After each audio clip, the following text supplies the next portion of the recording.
All right, I want to take a moment and reflect back upon where we were 3 years ago. For most of us, we were either freshmen or sophomores attending college here or at a similar school. In a way, nothing's changed. We still struggle through exams and tests and fall asleep during lectures and partake in the usual experiences of college students. However, there is one glaring difference between the way things were then and the way they are now. And that difference is evident in the way people distance themselves and the masks that we wear over our faces. That difference is COVID-19 has had massive impacts on how organizations and corporations operate. And to get a sense of just how big of an impact this has had, we need to look no further than the statistics for the popular app Zoom. According to a site called businessofapps.com, which gathers data from all sorts of apps all over the internet, Zoom in 2019 had a mere 10 million users. However, by 2020, as you can see by this chart here, that number had skyrocketed to 350 million users. This is a huge surge in online employment, the effects of which are not yet fully known. However, what is fully known is that there have been significant effects from this. So I wanted to take a moment to ask you, what effects have you personally seen from COVID-19 and the transition to online employment? Yeah. Okay. Yeah. Yeah. All right. Yeah, makes sense. Yeah. Okay. Yeah. I've experienced that as well. That makes sense. Yeah. All right. Yeah, that makes sense. Yeah. All right. So today I wanted to talk to you about the initial reactions and response to COVID-19, what effect this has had on the work-life balance, and what this has done to productivity overall.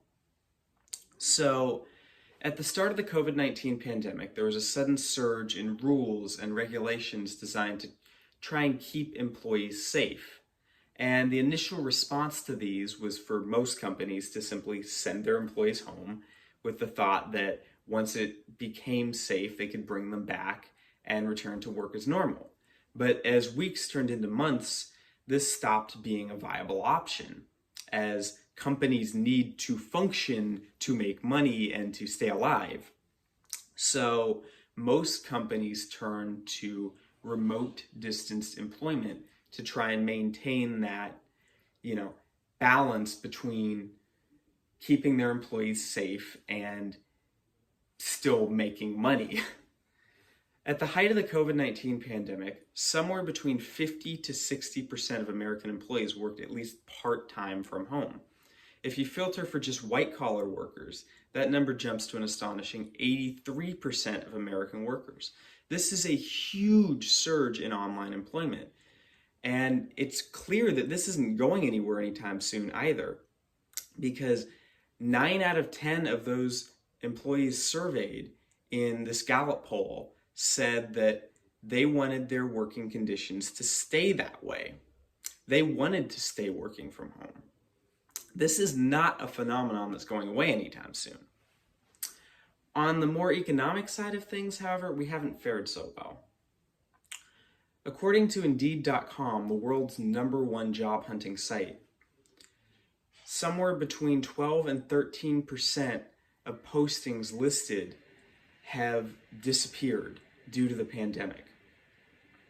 This is a huge drop in opportunities for prospective employees, and many prospective employees have probably suffered because of a lack of job opportunities.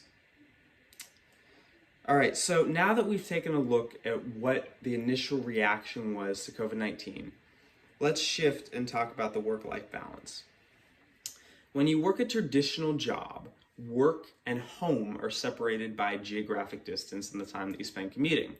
However, when you work from home, your commute takes you to the other end of the hallway. Meetings and collaborative projects take place from the comfort of your couch, and while this has done wonders for traffic jams, this hasn't been so helpful for the work-life balance. When you work from home, you're just steps away from your immediate family who may or may not have your best interests at heart. If you have little kids, you know exactly what I'm talking about. Little kids have no qualms about barging in while you're in the middle of a very important meeting with the CEO of several companies so that they can tell you about something funny that they just did. All of this is documented in a study conducted by Timmy Hardman. In Hardman's study, he asks new workers who just started working from home questions about how they were adapting to their working conditions. And in many cases found that these people were having issues adapting to their new work conditions. These people were doing things like walking their dogs or playing with their kids when they were supposed to be working and having issues balancing work and life. However, there were a number of success stories as well. In the same study, Hardman noted that there were a number of people that were having great success balancing work and life. These people were having even more success than they had been prior. So how is this possible? What's the difference? Well, the answer appears to be a matter of perspective. The people that were having the most success were also the most flexible. They were willing to take breaks to help their kids or to walk their dog. But when that break was over, they were willing to get back to work. That appears to be the key here, was the willingness and motivation to get back to work when it was time to do so. So now that we've talked about the work-life balance, I want to look at productivity overall. So according to an article in the Sydney Morning Herald, which is one of Australia's top morning newspapers, productivity in a fourth of Australian businesses has increased since the start of the COVID-19 pandemic. This is a very promising sign for productivity, but similarly, this very same article said that productivity has decreased in a fourth of Australian businesses. So how can this be? How can productivity be both increasing and decreasing? Well, the answer is that there appears to be a mix. In some cases, productivity has shot up and employees and companies have seen great success working from home. However, in a lot of cases, productivity has dropped off and employees and businesses have struggled to maintain pre-existing productivity levels while their employees are working from home. So what causes this? Well, when it comes to decreasing productivity, both an article on Indeed.com and Hardman's study from earlier cite social media usage as a key factor in causing productivity to take a nosedive. It makes sense when you're swiping and tapping and liking and favoriting. You don't really have a lot of time to actually get work done. Another key factor that was listed is feeling isolated and cut off from your coworkers.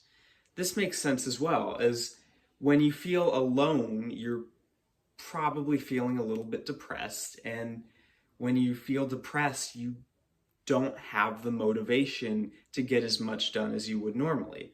And then, of course, as I already talked about, inability to balance work and life seriously diminishes productivity. So on the flip side to this, what causes productivity to increase? Well, this question is answered in a study conducted by Brian Birchmeier. In this article called A Compilation of Short Takes on Working from Home, Birchmeier depicts his struggle trying to maintain a productive lifestyle while working from home. When the pandemic first began, he found that he was struggling and losing productivity. So he implemented strategies to try and maintain the pre-existing productivity he'd already had, and saw great success. So what were these strategies? They were as simple as, like I've said before, being flexible, taking breaks, and having the motivation to get back to work when it was time to do so. These strategies that he implemented saw much higher success levels than he had even prior to the pandemic. In conclusion, the pandemic and the rapid transition to online employment has had both positive and negative effects. If you can manage your time well and are good at separating your work and home lives without a clear pre-existing divide, then working from home has probably been great for you. Maybe you've been even more successful than you were in the office. However, if you have difficulty maintaining this balance, or have small children or pets that distract you, then your productivity will likely suffer, and you're probably worse off now than before the pandemic began. It can also be said that the effects of COVID-19 are just barely becoming known. Plenty of studies are being conducted on this phenomenon as we speak, and over the next few years, we will begin to get a clearer picture of the long-term impacts of a workforce that doesn't commute. For now, though, we will just have to wait and see what happens. Thank you.